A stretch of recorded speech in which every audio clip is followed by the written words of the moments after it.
በክንዳቸው በመዳፋቸው ውስጥ በሚያስተዳድሩ ጊዜ ክርስቲያን የተባለው ሰው ሁሉ ፈጽሞ አሁን ከምናስበው በላይ መከራና ጭንቀት በሕይወታቸው በተፈራረቀ መከራ በሚደርስ ጊዜ ገናና የነበሩ ሮማውያን የነገሱ ዘመን ነበር። በዓላማ የተጻፈ ነው። ስለዚህ ቅዱስ ጳውሎስ በጻፈ ጊዜ በፈተና መካከል ክርስትናን ማለፍ እንደሚቻል፣ በፈተና መካከል እግዚአብሔርን ማግኘት እንደሚቻል፣ እኛ ግን በመከራችን እንመካለናል። ምክንያቱም ክርስቲያን የመጨረሻ ሕይወቱ በዚህ ምድር አይደለም። በሌላው ዓለም እንኖራለን። የኛ ባልሆነ ሕይወት ዓለም እንኖራለን። በዓለም እየኖርን ነገር ግን የተለየን ሰዎች ነን። በመከራ መካከል ነው ፍሬ ልናፈራ የሚገባ። በመከራ መካከል ነው ጸንተን መብራታችንን ልናበራ የሚገባው። ክርስትና ያለ መከራ መጓዝ አይቻልም። እስከ መጨረሻው የሚጸና እርሱ ይድናል። በስመ አብ ወወልድ ወመንፈስ ቅዱስ አሃዱ አምላክ አሜን። ክቡር መምህራችን እጅግ የተወደዱ መጋቤ ሐዲስ መምህር መልአከ አማረ የደብረ ሳሌም መድኃኔ ዓለም ቤተ ክርስቲያን የአዲሳት መምህር፣ ክቡር አባታችን አባ ሕርያቆስ፣ ክቡር መምህራችን ሊቀ ኅሩያን መምህር ገብረ ጻድቅ መንገሻ፣ የኦቶና አቡነ መልከ ጼዴቅ እንዲሁም የዚህ ታላቅ ስፍራ የስብከተ ወንጌል አገልጋይ መምህር ሳምሶን፣ እጅግ የተወደዳችሁ ዘማሪ ነቢዩ ሳሙኤልና ዘማሪ አቤል እንዲሁም በመሳሪያ የምታገለግሉ የተወደዳችሁ የዚህ ታላቅ ደብር የሰንበት ትምህርት ቤት ወጣቶች፣ በልዩ ልዩ ማህበራት የምታገለግሉ ክርስቶሳውያን፣ የተወደዳችሁ የልዑል እግዚአብሔር ቤተሰቦች፣ ማህበረ ምእመናን፣ ማህበረ ምእመናት እግዚአብሔር መንፈስ ቅዱስ ጥሪ አድርጎላችሁ በዚህ ቅዱስ ስፍራ እንድንቀደስ በዚህ ልዩ ስፍራ በተለየው ሕይወት እንድንኖር የተገኛችሁ የተሰበሰባችሁ የልዑል እግዚአብሔር ቤተሰቦች ሁላችሁም እግዚአብሔር በሰጠን ሰላም እንደምን ዋላችሁ? እንደምን ዋላችሁ? እንደምን ዋላችሁ? እንደምንም ያልዋላችሁስ? እስቲ ያልዋላችሁ ያልዋለ ሰው እንደምን ዋላችሁ? እንደምን አመሻችሁ? እንደምን አላችሁ? አሜን። የሰራዊት ጌታ የፍጥረታት ባለቤት አምላካችን አምላከ አበው ቀደምት የቀደሙ የአባቶቻችን አምላካቸው አምላካችን ቅዱስ እግዚአብሔር ዛሬ በዚህ ስፍራ የተቀደሰውን ስሙን ጠርተን እንድንከብር በዚህ ቅዱስ ስፍራ ቅዱስ ለሆነ ዓላማ የሰበሰበን ያገናኘን በዚህ ታላቅ በዓል ላይ ተገኝተን ስሙን እንድንጠራ ስሙን ጠርተን ክብሩን እንድንወርስ የጋበዘን የጠራን አምላካችን እግዚአብሔር ክብር ምስጋና ይግባው። እንደ እግዚአብሔር አምላካችን መልካም ፈቃድ እጅግ የተወደዱ መምህራችን እጅግ የምንወዳቸው መምህር መጋቤ ሐዲስ መምህር መልአከ አማረ በኋላ ጊዜ እንደ ስያሜያቸውም እንደ መልካቸውም ውበት እንደ ትምህርታቸውም ዝግጅት በሚገባ አብራርተው ያስተምሩናል። የአዲስ ኪዳን የብሉይ ኪዳን መምህር ናቸው። ሌሎችንም የሊቃውንት ሌሎችን መጻሕፍት ሁሉ በአሁኑ ሰዓት በበቂ ዝግጅት እየተዘጋጁ ካሉ ኢትዮጵያ ኦርቶዶክስ ተዋሕዶ ቤተክርስቲያን አሉ ከምትላቸው እጅግ የተወደዱ በየዕለቱ ስለ ቅድስት ቤተክርስቲያን ድምፃቸውን አሰምተው ከሚጮሁና ከሚያለቅሱ በአውደ ምሕረትም የምናከብራቸውና የሚደመጡ መምህራን መካከል አንዱ ናቸው። መምህር መልአክ እግዚአብሔር ቢገልጽ እግዚአብሔር ቢረዳን በኋላ በስፋት ያስተምሩናል። ታኒ ወደ ሃይ ጾመ ወደ ግዲኮነ እሲ ሙጣ አሸማላት ያርጉት ይንት ይመዳ አበስ ሚያጋ አሁን እቲቃሲ ተማርሰና ኑና ወሪ ተማርሶ ገቲ ኦኒ ተማርሶ ገቲ እንደ እግዚአብሔር አምላካችን መልካም ፈቃድ አሁን የምንነጋገርበት የትምህርታችን ርዕስ ነገር ግን መከራ ትዕግስትን እንዲያደርግ ትዕግስትን ፈተናን ተስፋን እንዲያደርግ እያወቅን በመከራችን ደግሞ እንመካለን። የሐዋርያው የቅዱስ ጳውሎስ መልእክት ወደ ሮሜ ሰዎች ምዕራፍ 5 ከቁጥር 3 እስከ 4 የተጻፈው ቃል ነው። ነገር ግን መከራ ትዕግስትን እንዲያደርግ ትዕግስትን ፈተናም ተስፋን እንዲያደርግ እያወቅን በመከራችን ደግሞ እንመካለን። በተለይም መነሻ የምናደርገው በመከራችን ደግሞ እንመካለን የሚለውን ቃል መነሻ አድርገን ለአጭር ደቂቃ እንነጋገራለን፣ እንማማራለን። ይህን የመጽሐፍ ቅዱስ ክፍል የተናገረው ብርሃነ ዓለም ማይቶተ ቤተ ክርስቲያን መምህር አሕዛብ ሕዝብ ሐዋርያው ቅዱስ ጳውሎስ የተናገረው ቃል ነው። ቅዱስ ጳውሎስ 14ቱን መልእክታትን በተለይም ያልተጻፉም ሌሎችን መልእክታትን ያልተተረጎሙ ሌሎችን መልእክታትን የጻፈ በሐዲስ ኪዳን 50% ከሌሎች መጽሐፍ ክፍሎች ጋር እኩልና ሊወዳደሩ የሚችሉ ሰፊ ማብራሪያ ያለውና ልዩ ልዩ መልእክቶች ያዘለ መልእክቶችን የጻፈ ታላቅ ሐዋርያ ነው። ይህ ሐዋርያ ማይቶተ ቤተ ክርስቲያን ይባላል። መምህር አሕዛብ ሕዝብ ነው። ሕዝብን አሕዛብን ሳይለይ ለታለመለት ዓላማ ራሱን አዘጋጅቶ የቀረበ ታላቅ የወንጌል ሰው ነው። ቅዱስ ጳውሎስ ከ14ቱ መልእክታት መካከል አንዱን ይህንን የሮሜ መልእክት በቆሮንቶስ ተቀምጦ ለሮማውያን የጻፈው ነው።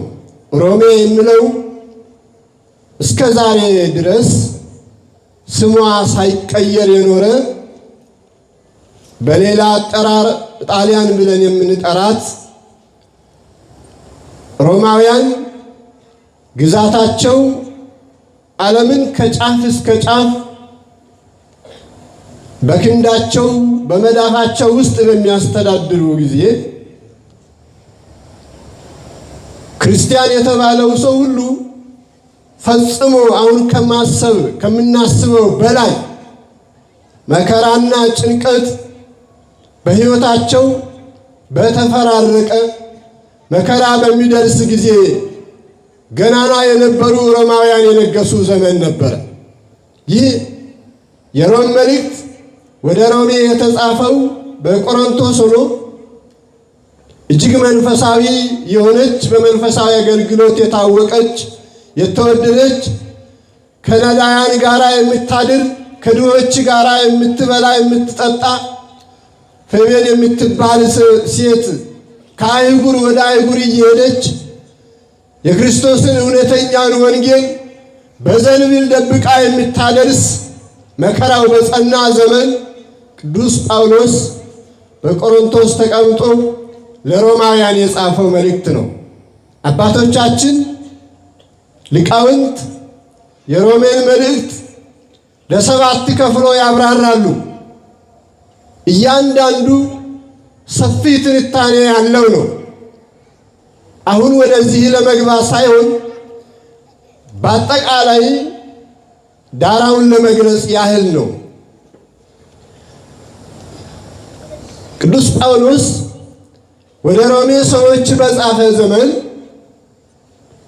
ራሳቸው ሮማውያን በሚያመጡት መከራ ዓለም በጭንቅ በመከራ በነበረችበት ጊዜ ሮማውያን በእጃቸው ጭብጥ በእግራቸው እርግጥ አድርገው ዓለምን በሚገዙ ጊዜ በተለይም ክርስቶስ ኢየሱስ የተባለውን በአዲስ ኪዳን ሕይወትን የሰጠ መድኃኔ ዓለም ኢየሱስ ክርስቶስን ስሙን ጠርቶ የሚያመልኩትን ዞሮ የሚያስተምሩትን እንዳይኖሩ እንዳያመልኩ ስሙንም እንዳይጠሩ በማድረግ አሁን መግለጽ በማይቻለው ፈጽሞ ልዩ በሆነ መከራ የሚሰቃዩበት ክርስቶሳውያን ለክርስቶስ ቆሞ እንዳያመልኩ ምቹ ያልነበረ ዘመን ላይ ቅዱስ ጳውሎስ የጻፈው መልእክት ነው። በዓላማ የተጻፈ ነው። ስለዚህ ቅዱስ ጳውሎስ በጻፈ ጊዜ በፈተና መካከል ክርስትናን ማለፍ እንደሚቻል፣ በፈተና መካከል እግዚአብሔርን ማግኘት እንደሚቻል፣ በፈተና መካከል ለመንግሥተ እግዚአብሔር የሚያበቃ ሕይወት እንዲኖረን የሚያደርገውን መንፈሳዊ ሕይወት ቅዱስ ጳውሎስ በሚመክረን ጊዜ የተናገረው ቃል ነው።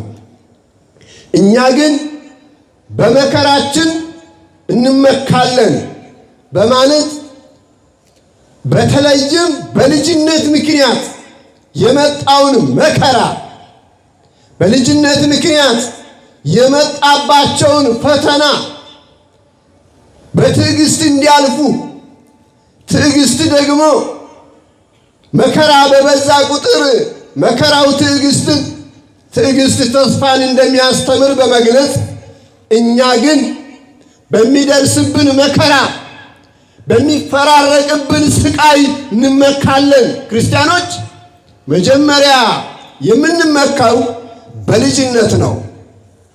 በሃይማኖታችን እንመካለን። ሃይማኖት በሰጠችን መንገድ ተጉዘን የእግዚአብሔርን መንግሥት እንወርሳለን።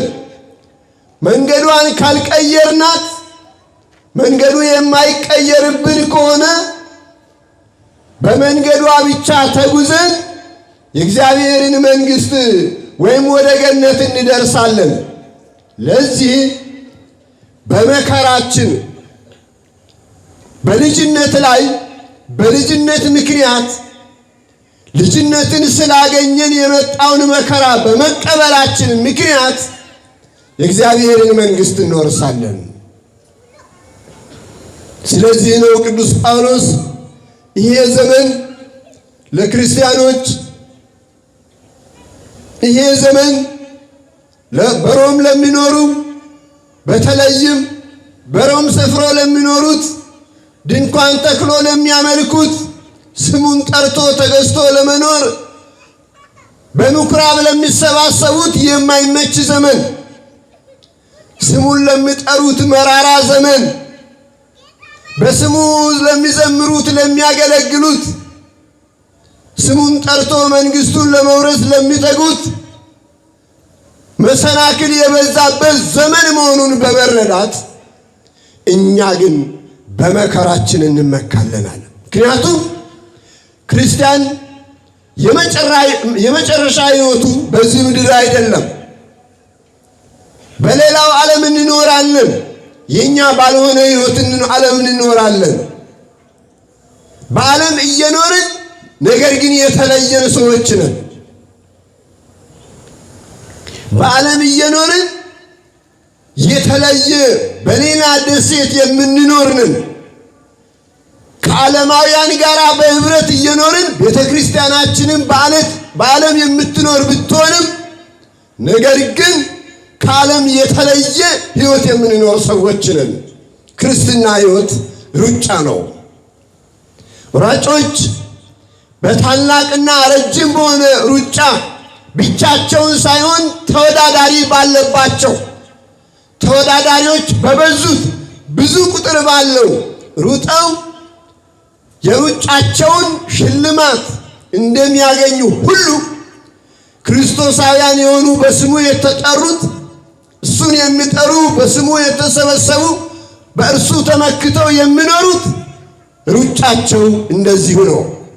ቅዱስ ጳውሎስም እንደተናገረ ከሯጮች መካከል መጨረሻ ላይ ተሸላሚ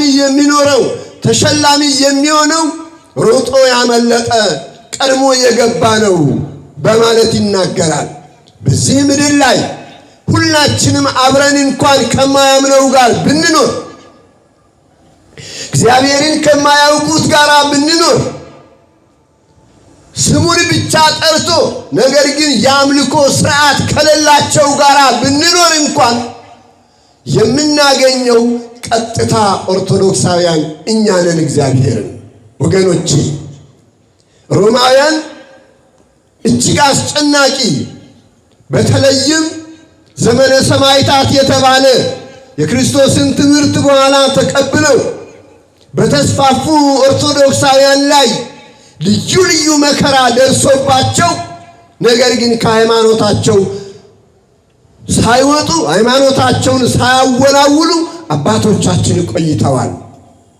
ለዚህ ነው አምላካችን መድኃኒታችን ኢየሱስ ክርስቶስ ለስም አጠራሩ ክብር ምስጋና ይግባውና ክብር የተገባው አምላካችን መድኃኔ ዓለም ኢየሱስ ክርስቶስ በሚያስተምረን ጊዜ እንዲህ ነበር ያለው፣ እስከ መጨረሻው የሚጸና እርሱ ይድናል። ምክንያቱም እስከ መጨረሻው ድረስ ደም መፍሰስ አለ። በአዲስ ኪዳን በተለይም በኢትዮጵያውያን ከሁለተኛው መቶ ክፍለ ዘመን ጀምሮ ብዙ ክርስቲያኖች ብዙ ኦርቶዶክሳውያን በሃይማኖታቸው ምክንያት መከራ ተፈራርቆባቸዋል። በእምነታቸው ምክንያት በዚህ ዓለም የሚኖሩትን ዘመናቸው ተገርቶባቸዋል። የዚህን ዓለም ምናምንት በመናቃቸው ምክንያት ደማቸው እንደ ጎርፍ ፈሷል። ዘመኑም ቀዩ ዘመን ተብሏል፣ ዘመነ ሰማዕታት። ይህንን እግዚአብሔር አያውቅም ብላችሁ አታስቡ ወገኖቼ። የሚፈራረቅብንን ፈተና የበዛብንን ፈተና አናልፈውም ብለን የምንጨነቅበትን ፈተና እግዚአብሔርን አጣን ብላችሁ እንዳታስቡ፣ እግዚአብሔር አያውቀውም ብላችሁ እንዳታስቡ ወገኖቼ። እግዚአብሔር እያንዳንዱን ያውቃል። እግዚአብሔር ሁሉን ነገር ይረዳል፣ ዘመኑን ግን ይጠብቃል። ስለዚህ በፈተና መካከል ነው በመጽናት እግዚአብሔርን ልናገኝ የምንችለው። ዛሬ ፈተናው ብዙ አይነት ነው፣ እጅግ ውስብስብ ነው። እያንዳንዱን በእንዲህ አይነት መድረክ ላይ ገልጸን የማንጨርሰው በተለይም ኦርቶዶክሳውያን ላይ ያነጣጠረ በኢትዮጵያ ኦርቶዶክስ ብቻ ሳይሆን በዓለም ባሉ ኦርቶዶክሳውያን በሙሉ በአራት አብያተ ክርስቲያናት ሁሉ ላይ ምዕራባውያኑ ያዘጋጁት እቅድ ከብዙ ዘመናት በፊት የተዘጋጀ አሁን ግን በክርስቲያኖች ሕይወት ላይ እየተፈራረቀ ያለ በዓለም ባለው ልብ በሉ። በእኛ ብቻ አይደለም፣ እኛ ጋር ገና ብልጭ እያለ ነው እንጂ እኛ ጋር ገና እየታየ ነው እንጂ እኛን ገና እየነካካን ነው እንጂ በዓለም ባሉ ብዙ አብያተ ክርስቲያናትን እየረበሸና አስረብሽ የኖረ ፈተና ነው። ምን አይነት ፈተና ነው ግን የሚፈራረቅብን? የትኛውን ፈተና ነው ማለፍ የሚገባን? ፈተና ሆኖ ከመጣን ማንኛውንም ነው ማለፍ የሚገባን። ፈተና ሆኖ ከመጣብን ሁሉን ነው መታገስ የሚገባን። አሁን ዛሬ ኢትዮጵያውያን ይራባሉ፣ ይጠማሉ፣ ይቸገራሉ። ዛሬ ኢትዮጵያውያን በብዙ መከራ መካከል ይኖራሉ። አምልኮታቸውን ግን አላቋረጡም። ሊቃውንቱ ይሄ ራብ እያለ ይሄ ችግር እያለ ይሄ ሰቆቃ እያለ በቃል መግለጽ እስከሚያቅተን ድረስ መከራ በሕይወታችን እየተፈራረቀ ግን ቅኔ ማኅሌቱን ሞልተው ያገለግላሉ። እግዚአብሔር ክብር ምስጋና ይግባው። ይሄ ጽናታቸውን ያሳያል ወገኖቼ። በመከራ መካከል ነው ፍሬ ልናፈራ የሚገባ። በመከራ መካከል ነው ጸንተን መብራታችንን ልናበራ የሚገባው። ክርስትና ያለ መከራ መጓዝ አይቻልም። የእግዚአብሔር መንግሥት ያለ መከራ መውረስ አይቻልም። በማጣት በመራብ በልዩ ልዩ በሽታ በተለይም በሰሞኑ በደቡብ ደረጃ ያለው ይታወቃል። ሰው በስጋት በጭንቅ አንድ ጊዜ ከያዘ የማይለቅ አንድ ጊዜ ከነካ የማይገላገል አደገኛ በሽታ መጥቷል ተብሎ ሰው ሁሉ ይጨነቃል። በዚህ መካከል ግን እግዚአብሔርን እናመልካለን። በዚህ መከራ መካከል ሆነን በአምላካችን ፊት እንቆማለን። በዚህ ስቃይ ውስጥ ሆነን ጉባኤ እናዘጋጃለን፣ ወንጌል እንሰማለን። ምክንያቱም እግዚአብሔር ከሚመጣብን መከራ፣ እግዚአብሔር ከታሰበብን ስቃይ፣ ከሚፈራረቅብን መከራ እንደሚያልፍ ባለፈው ሰምታችኋል። አሁን የምታዩት ግብፃውያን ፈርዖንና ሰራዊቱ ነገር ግን ነገ አታያቸውም ተብሏል። አንመለከትም፣ አናይም። ይህንን መከራ ነገ አንመለከትም። ይህንን ስቃይ ነገ አናየውም። ዛሬ ግን ባጋጠመን አጋጣሚ በኖርን በዘመናችን ምክንያት የመጣ እኛ ያመጣ ነው፣ ሌላው አቀናብሮ ያመጣው ሰይጣን ያዘጋጀው ልዩ ልዩ ፈተና አለ። ወገኖቼ አልዓዛር የሚባል በሉቃስ ወንጌል ምዕራፍ 16 ከቁጥር 19 እስከ 31 ስንመለከት አልዓዛር የሚባል ፈጽሞ የሚላስ የሚቀመስ የሌለው ድሃና በሰውነቱ በሽተኛ የሆነ አንድ ሰው ነበረ ይላል። ነዌ የተባለ ሁሉም በደጁ ሁሉም በእጁ የነበረ ታላቅ ባለጸጋ አለ። ብዕሉ ብዙ የሆነ ሀብቱ ብዙ የሆነ በብዙ ሀብት ተመክቶ የሚኖር አልዓዛር የሚባል ግን ማጣት ብቻ ሳይሆን በበሽታም የሚሰቃይ በሕይወቱ በሽታ የሚፈራረቅበት ሰውነቱ በቁስል ያለቀ የሚበላውንም ያጣ በሽተኛ ነበረ። ሁል ጊዜ በነዌ ደጅ ተኝቶ ይኖራል። የክርስትናን ጽናት ተመልከቱ። የሚበላውን አጥቶ በሚጨነቅ ሰዓት የሚጠጣው የሚበላው የሚቀመስ የሚላስን አጥቶ በተጨነቀ በነዌ በገናናው ሰውዬ በገነነ ሰውዬ በታላቁ ሰው ደጅ ላይ ወደ በረንዳው ጠጋ ሳይል እንኳን ከውሾች ጋር ተኝቶ ባለ ሰዓት እየመጡ ውሾች የእግሩን ቁስል ይልሱ ነበር። ያን ጊዜ አልዓዛር ምን ይላል መሰላችሁ? ውሾችን እኔ እንኳን ለምኜ ምንም ባላገኝ የእናንተ ጌታ ለምኜ ምንም ባይሰጠኝ እንኳን እኔ ልስጣችሁ ከእግሬ ላይ ቁስሌን እየላሳችሁ ራባችሁን ታስታግሳላችሁ ይል ነበር። አያችሁ፣ ክርስቲያን በብዙ መከራ መካከል ሆኖ በብዙ ስቃይ መካከል ሆኖ የሚበላ የሚቀመስ ባይኖር እንኳን በስቃይ መካከልም ሆኖ ለሌላው የሚራራ ነው ክርስቲያን። ክርስቲያን ጨካኝ አይደለም። ኦርቶዶክሳዊ ጨካኝ አይደለም። ኦርቶዶክሳዊ ገዳይ አይደለም። ኦርቶዶክሳዊ ተሳዳቢ አይደለም። በኦርቶዶክሳዊ ቤት ውስጥ ብልግና የለም። ጋጦጥነት፣ ስርዓት አልበኝነት የለም። ኦርቶዶክሳዊ ስርዓት አለ። እስቲ ስርዓት አለኝ የምትል አሁን ያስቸገረኛ አይደለም። አሁን የምንበጠብጥ የምናስቸግር ሰውንም እግዚአብሔርንም ያስቸገር ሁሉን አዋቂ የምንመስል በተነገረው የማንመራ ምን እንደምናደርግ ያልገባን ሰዎች ሆነናል እኮ። ይሄ ሁሉ ፈተና እየተፈራረቀብን፣ ይሄ ሁሉ መከራ በሕይወታችን እየተፈራረቀ ነገር ግን ያልተማርን፣ ብዙ ያልተገነዘብን፣ የማንዘጋጅ ለፈተናው እንኳን በቂ ምላሽ ለመስጠት የማንዘጋጅ ሞኞች ሆነናል ወገኖች። ምን ማለት ነው ግን ክርስትና? በየአይነቱ ከሚደርሰን ስቃይ፣ በየአይነቱ በየጊዜው ከሚፈራረቅብን መከራ በቂ ምላሽ የምንዘጋጅ ኦርቶዶክሳውያን ልንሆን ይገባል። ስለተናገርን አይደለም፣ ስለ ጻፍን አይደለም፣ በቲክቶክ ላይ ስለ ጨውን አይደለም። እሱም አንዱ ጉዳይ ነው። ሆኖም ግን ኦርቶዶክሳውያን ጋጠወጥ ስርዓት የሌለው ኦርቶዶክሳዊ በቤተ ክርስቲያን ኖሮ ያውቅ። አሁን ግን አስቸጋሪ ነው። ምን ይላሉ አባቶቻችን ሲቸገሩ?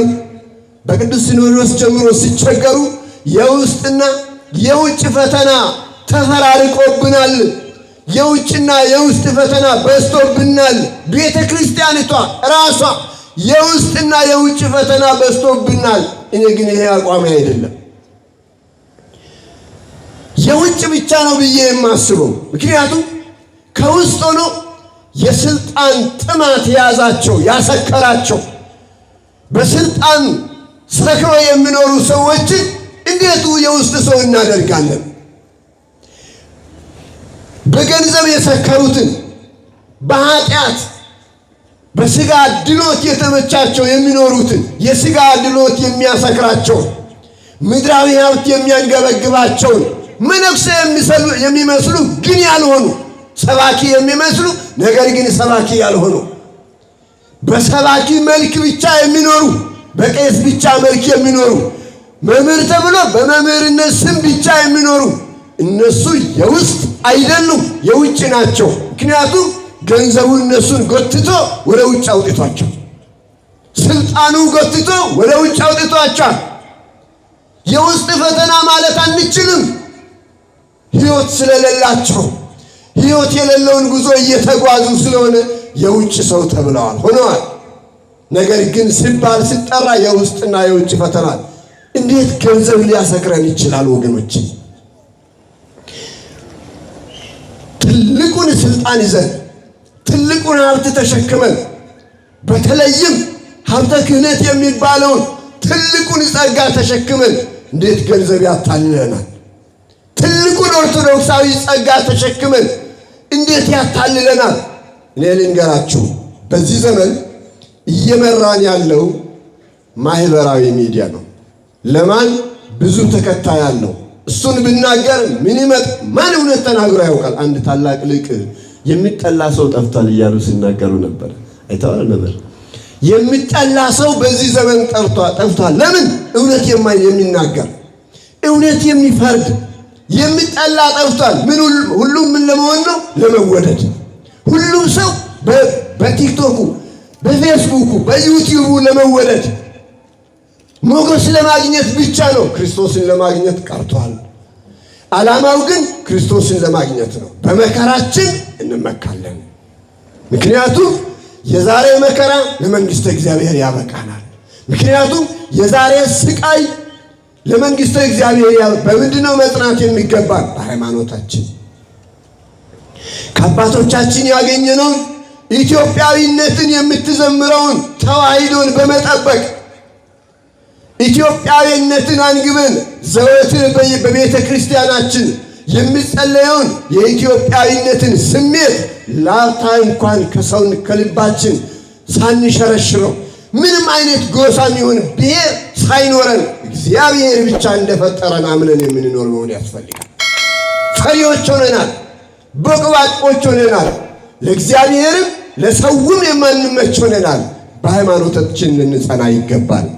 መከራ ጽናትን ያመጣል። ምን አይነት ጽናት? በሃይማኖታችን። መከራ ትዕግስትን ያመጣልናል። በትዕግስታችን እግዚአብሔርን መንግሥት እንወርሳለን። ለቅምሻ ያህል ለዛሬ ይበቃናል። እግዚአብሔር ይስጥልን።